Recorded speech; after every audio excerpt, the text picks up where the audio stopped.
In Praktika, you can set up clinical note templates. These clinical note templates are set up by a particular user, and that user has the option if they want to share it with others or keep it to themselves.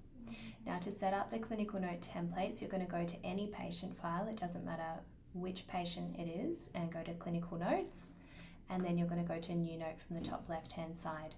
The green T in the middle of the screen here will take you to your templates.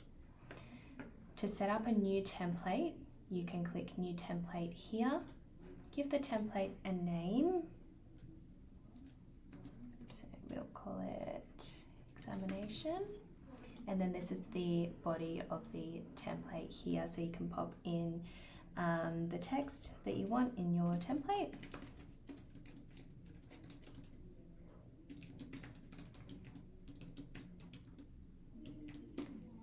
So on. So on the right hand side you'll see macros. Macros are available in a few different areas in Praktika, and this is one of them. So if you want a macro to be inserted in your template, find the macro that you want, click on it, and it will insert wherever your cursor is.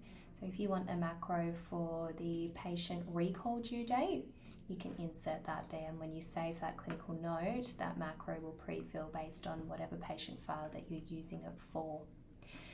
Now, importantly, along the bottom, you have two options before you save your template. You have the option to share it. If you tick this box, it means that everyone in the clinic will be able to see and use your template. So if you want everyone to be able to see it and use it, you must tick shared. You can always go back and edit your older templates and allow them to be shared.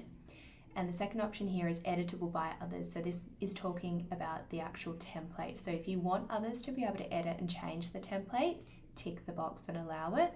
If you don't want others to be able to edit and modify the template, untick editable by others and save here.